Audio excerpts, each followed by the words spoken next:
दोस्तों, अमेरिका के air defence system बहुत तेजी से खत्म हो रहे हैं। ये मैं नहीं कह रहा हूं, अमेरिका का अखबार वॉशिंगटन पोस्ट ये कह रहा है कि अमेरिका के एयर डिफेंस सिस्टम तेजी से खत्म हो रहे हैं।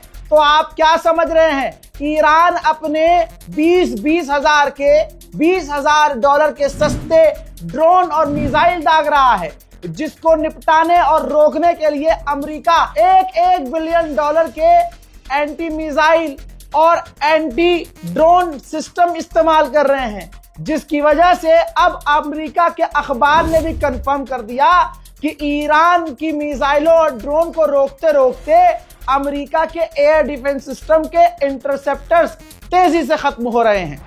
मोहतरम हजरात, मसूद पेज़ेश्कियान ने ट्वीट किया है और अपने आसपास के देशों को संबोधित किया है। कहा है, मेरे साथियों, हमारे साथ के दोस्तों, हमारे बड़े भाइयों, यही बोला है। कहा है कि हमारा कोई इरादा नहीं था कि हम आप पर हमला करें या आपकी अखंडता को खराब करें।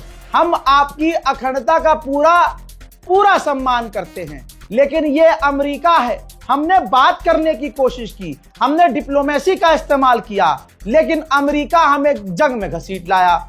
हम नहीं चाहते थे कोई जंग, लेकिन ये जंग अमेरिका ने जबरदस्ती खुद शुरू की है। ईरान के ग्रैंड आयतुल्ला अब्दुल जवाद आमोली ने जिहाद का ऐलान किया है और कहा है कि ज़ियोनी और डोनाल्ड ट्रंप का खून बहाना जरूरी है, वाजिब है।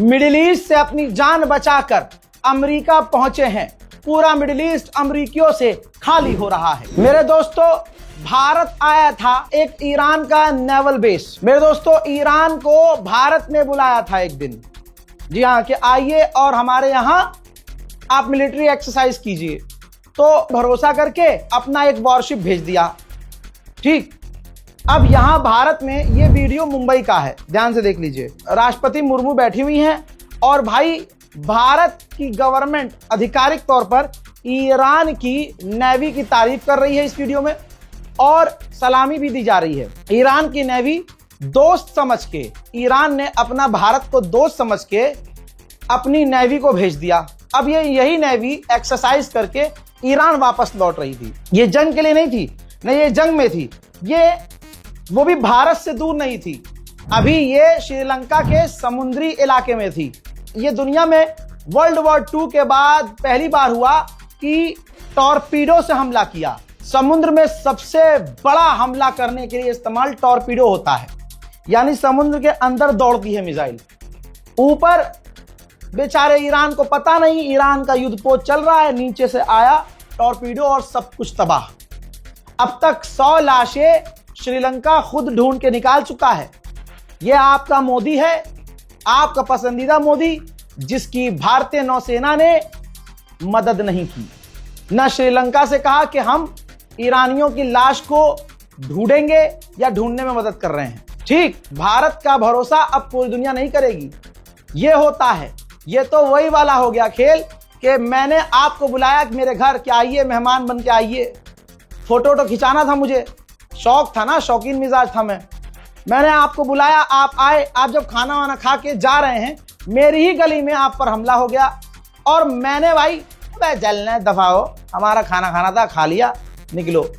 मैं इतना गंदा और बेशरम कि मेरी ही गली में आप पर हमला हुआ। आप मेरे मेहमान थे, अभी मुझसे दूर नहीं हुए आप पर हमला हुआ और मैं इतना जानवर हूं, मैं इतना हैवान और दोगला हूं कि मैंने विरोध तक नहीं किया।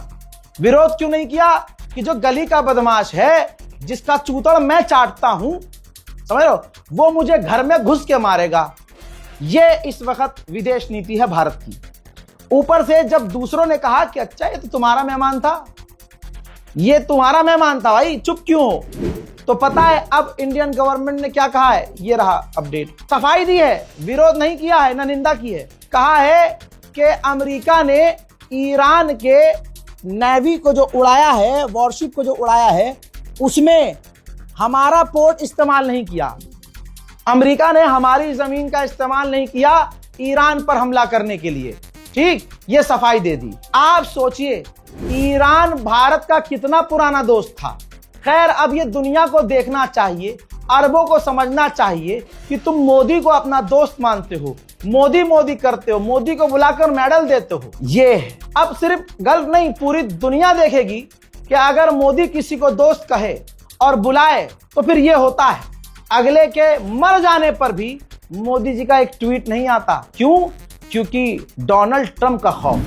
दोस्तों उधर चाइना अपना स्पेशल एनवॉय इस खतरे के वक्त मिडिल ईस्ट भेजने को तैयार है। रीजन ये है, मकसद ये है कि चाइना कह रहा है कि हम अपना एक्सपर्ट भेज रहे हैं ताकि मिडिल ईस्ट में आप दोनों की कई देशों के बीच में वो बैठकर बात करवा सके और जो ये जंग चल रही है सीज फायर उसके। हजरात इटली की राजधानी रोम में प्रदर्शन हो रहे हैं कि ईरान पर बमबारी मत करो और ईरान से जंग मत करो।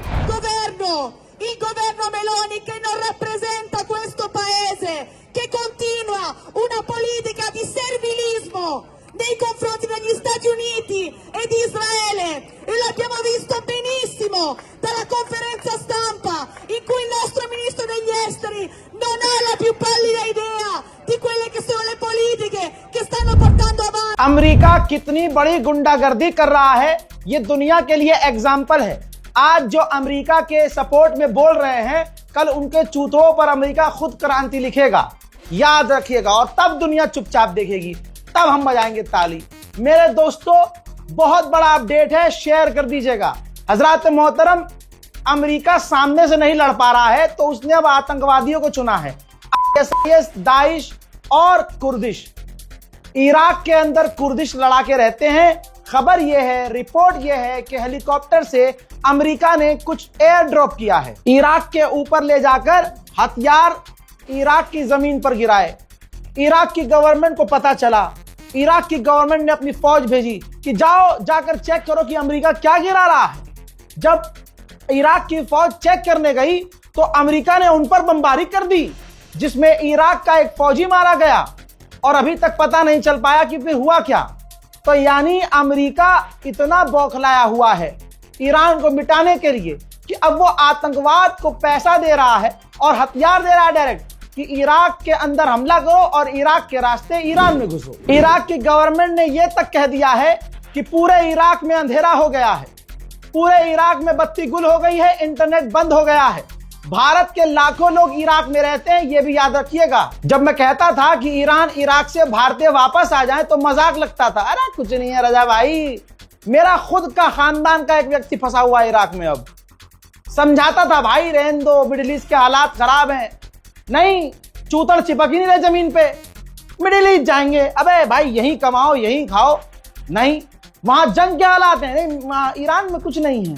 लो फिर पता चला कि वो ईरान से निकल के इराक चला गया, फिर अभी 2 दिन पहले कह रहा था इराक में कुछ नहीं है, सब अल्हम्दुलिल्लाह ठीक है। अब लो, अमेरिका और इजराइल ने इराक पर इतने हमले किए हैं कि इराक की गवर्नमेंट ने कहा है कि नेशनल वाइड यहां अंधेरा हो गया है, बिजली गुल हो गई है। ईरान के विदेश मंत्री ने कतर के प्रधानमंत्री को फोन लगाया खुद से और समझाया, एक्सप्लेन किया कि हम आप पर हमला नहीं कर रहे हैं, हम आपकी जमीन पर जो अमेरिका के ठिकाने हैं उस पर हमला कर रहे हैं। कतर का प्रधानमंत्री बुरी तरह से भड़क गया। उसका भड़कना जायज है, नाजायज नहीं। कतर का प्रधानमंत्री बोला कि तुम जो भी कर रहे हो गलत कर रहे हो, सिविलियंस पर हमला कर रहे हो, अगर तुमने हमले बंद नहीं करे तो बहुत बुरा होगा। तो ईरान को फोन पर ही कतर ने धमका दिया है, लेकिन इसके बावजूद ईरान कतर पर हमले कर रहा है। हजरात, यहां भारत में एक समुदाय, गंदा समुदाय खुश हो रहा है। कमाल ये कहते हैं कि जिसका खाते हो उसी से वफादारी करो। फिर ये जो इजराइल के लिए प्रोटेस्ट करते हैं, इजराइल का झंडा पकड़ के चलते हैं, इजराइल नेतन्याहू की पूजा करते हैं, ये तो सबसे बड़े गद्दार हुए। ये तो, अरे भैया मैं तो पहले ही कहता हूं, पैखाना खाने वाली कौम से आप क्यों जज्बाती हो रहे हो। हजरात मोहतरम ये कहते हैं कि भैया जिसका खाते हो उसी का गाओ, भले ही कोई मासूम मरे, ये हिंदूवादी नीति है। मासूम मरे, कोई बेगुनाह मरे, 160 बच्चियां मार दी जाएं, लेकिन तुम चुप रहो क्योंकि तुम हिंदूवादी और हिंदुस्तान में रहते हो। हजरात अगर ये हिंदुत्व है तो पूरी दुनिया के लिए कलंक ये हिंदुत्व है, क्योंकि ये तो इनके पंडित इनका हिंदुत्व कहता है। मेरे खुद ऑफिस में बैठे हुए खुद हिंदू हैं भाई, हमारा तो 2 एडिटर ही हिंदू है, वो खुद हमें बताते हैं कि भाई ये हिंदुत्व थोड़ी है, हिंदुत्व तो प्रेम का नाम है भाई, जुल्म नहीं सह सकता। ये तो 2014 के बाद वाले मोदी वाले हिंदू हैं जिनका भगवान राम नहीं है, उनका भगवान मोदी है, इसलिए वो नफरत की बात करते हैं। आज मोदी जी की असलियत आज हिंदूवादी दिखा रहे हैं। मोदी जी का असली चेहरा ये हिंदूवादी है जो खामनाई की तस्वीर जला रहे हैं, खामनाई की फोटो पर पेशाब कर रहे हैं। तुम ऐसे ही हो, खामनाई की फोटो देखकर पेशाब तो निकलेगा ही, और अगर हमने मूतना शुरू कर दिया तो रो रो कर थाने पहुंच जाओगे। हमने मूतना शुरू कर दिया तो SHO, क्राइम ब्रांच, NIA सबको लगाओगे पीछे। तो हम मूते ना मूते, तुम्हारा मूत तो निकल रहा है। हजरात भारत के अंदर मुर्दा मुसलमान भी तो है, बाजार भरे पड़े हैं। आप देखिए शर्म की बात, बाजार भरे पड़े हैं, मार्केट में भीड़ है, औरतों में फर्क नहीं पड़ रहा। अरे ला अरे कितने का दिया रहा है, अरे मुझे दे दे ला, 10,000 का सूट है, कोई बात ना है ला। पति से गड्डियां ले लेके जा रही हैं। पति बेगैरत पति क्या कर सकता है, पति के दिल में आ भी रहा है कि अरे यहां ईरान और अमेरिका की जंग चल रही है, इस्लाम की ये जंग हो गई है, मुसलमान खतरे में हैं। तुम जा रही हो शॉपिंग करने ईद की, अरे हल्का फुल्का भी पहन सकते हो, जरूरी है 3 जोड़ी कपड़े ना। खाला नहीं मानेगी, खाला तो पूरे साल ईद का ही इंतजार करे है। ऐसे कैसे ना, खामनाई मरे या उनका बाप मरे ना, 3 जोड़ी कपड़े आएंगे तो आएंगे। चूड़ी मैचिंग की आएगी, चूड़ी मैचिंग की आएगी। बाजार देखो, किसी मुसलमान को पकड़ के पूछ लो खामनाई कौन थे, तो या तो उसे पता नहीं होगा, पता होगा तो चूरन छोटे बच्चे होंगे, वो उल्टा सीधा बयान दे देंगे कि जी मोदी गया था, मोदी ने देखा, सारी जानकारी ले ली कि खामनाई कब नमाज पढ़े हैं, कब कहां को जावे हैं, कब कहां ये करे हैं, कब सोवे हैं, कहां है उनका घर, और वहां जाके फिर नेतन्याहू को बता दिया, नेतन्याहू ने टू टू टू करके उड़ा दिया। पहली बात तो गोदी मीडिया को मतलब अपने बच्चों को समझाओ और खुद भी समझो। गोदी मीडिया, जिस चैनल को आप जानते नहीं, जिस चैनल को आप पहचानते नहीं, समझ रहे हैं, ये जो आज का हिंदू है ना, मुसलमानों के खून का प्यासा है, हर हाल में प्यासा है। आप देखिए जो मुसलमानों को निशाना बना रहे हैं, आप उनके बारे में क्या ही कहोगे। मैं भड़का रहा हूं, तुम मारे जा रहे हो, मैं भड़का रहा हूं, तुम्हारे सर पे ऐसे बंदूक सटा के गोली मार दी जा रही है। ये देखिए अभी 2 दिन पहले का हादसा है, लखनऊ में एक मुसलमान बेचारा 12 साल का लड़का रोजे से था, उसके दोस्तों ने बोला कि भाई बर्थडे है, बर्थडे में चलो, तो भाई उसने कहा कि मैं नहीं जाऊंगा, बाबा मारेंगे। तो भाई तो उज्जैन से 12 साल के उज्जैन से दोस्तों ने कहा नहीं यार मेरा बर्थडे है चल। अब लड़के का बाप जो है कहता है बेटा रोजा है मत जाओ, क्या करोगे रोजे में। बोलता है पापा दोस्त है मेरे, बर्थडे है, भले ही मेरा रोजा है लेकिन वो नाराज हो जाएगा नहीं जाऊंगा तो। अब वो गया, कार से लेने आए थे उसे।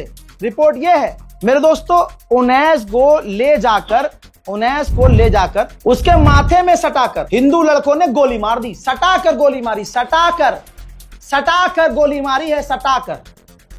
इतनी नफरत। अब वो मुसलमान क्या सोच रहा था, वो 12 साल का बच्चा, कि ये तो दोस्त है मेरे, ये तो भाई है मेरे, अजी भाईचारा जिंदाबाद, अजी कद्दू जिंदाबाद। सटाकर गोली मार दी, रोजे से था।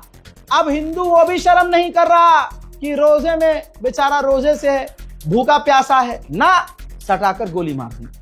FIR हो चुकी है, मुसलमान मर चुका है, मुसलमान न बोलेगा न। बाजार देखो ना, किसी पर कोई फर्क है, ईद बहुत जबरदस्त तरीके से मनानी है भाई साहब, ईद मनानी है बहुत जबरदस्त। मुंबई की किसी बाजार में चले जाओ, हैदराबाद के बाजार में चले जाओ, औरत जात को कोई फर्क नहीं पड़ रहा है, औरतें भरी पड़ी हैं, इतने से लेकर इतनी सारी बच्चियां मार्केट में। ये सूट अच्छा नहीं लगा जी, वो वाला दे दो। कितने का है? 12,000 का। बहन जी तुमने ले लिया क्या? अरे बहन, अरे मुझे दो तुम ये सूट निकाल के, उनसे लेके दे दो, वो तो 12,000 दे रही है, मैं 15,000 दूंगी।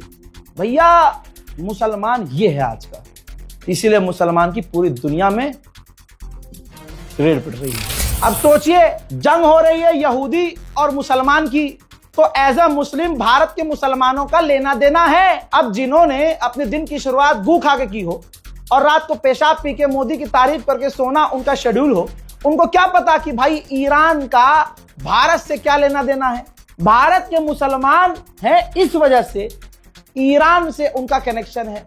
भारत का दोस्त हमेशा ईरान रहा है, लेकिन आज नफरत मोदी सरकार ने इतनी बढ़ा दी है, इतनी बढ़ा दी है कि आज सभी रिश्ते नाते खत्म। हिंदू मजा इसलिए खुश इसलिए हो क्योंकि मुसलमान ईरान में मारा जा रहा है। अब देखिए, ये होली है, शराब के नशे में, ये देखिए दोनों को देख लीजिए। नेतन्याहू इंटरनेशनल लॉ का उल्लंघन करा हुआ आतंकी है, क्राइम मिनिस्टर इसके देश में इसको कहा जाता है। बहरहाल दूसरा वाला भी आप जानते हैं, सारी लिस्ट उसकी पता है आपको। अब ये हिंदू समुदाय है, मुसलमान इतना जलील हो चुका है कि आज हिंदू मुसलमानों के नरसंहार पर कूद कूद कर नाच रहे हैं, लेकिन मुसलमान हिंदुओं की दुकान पर जाके, हाँ जी पंडित जी राम राम, हाँ जी सूट आ गया, मुझे तो पीको करके भी दे दो तुम, हाँ मैं दे दूंगी 50 रुपए फालतू। मुसलमान को कोई फर्क पड़ रहा है? नहीं पड़ रहा और न पड़ेगा। दोस्तों इस रिपोर्ट को शेयर कीजिएगा, अपने जमीर को जिंदा कीजिएगा। भारत के मुसलमानों के लिए कोई रेड लाइन नहीं है, कोई रेड लाइन नहीं है। हमारे यहाँ हुजूर पाक सल्लल्लाहु अलैहि वसल्लम को गालियां बकी जा रही हैं, हिंदू संगठन गाली बक रहे हैं। हमारे हुजूर पाक को, कुरान को गालियां दी जा रही हैं, कुरान पर थूका जा रहा है। मुसलमानों के लिए कोई रेड लाइन नहीं है। मुसलमान भारत का पहले ही मरा हुआ खोखला है। जो मुसलमानों में बड़े बड़े बदमाश, बड़े बड़े नेता, बड़े बड़े तुर्रम खां है ना, सब पेशाब में बह चुके हैं, सब पेशाब में। बुरा नहीं मानना, यही सच्चाई है। कुरान पाक को जला, अबे भैया खामनाई की तस्वीर जला रहे हैं लोग, हिंदू खामनाई की तस्वीर जला रहे हैं। वहां जो 160 बच्चियां मारी गई हैं, यहां का मोदी वाला हिंदू जश्न मना रहा है, जश्न। तुम्हारे नरसंहार पे जश्न मना रहा है। भारत के मुसलमानों के लिए कोई रेड लाइन नहीं है। सलामत रखे अल्लाह तुम्हें।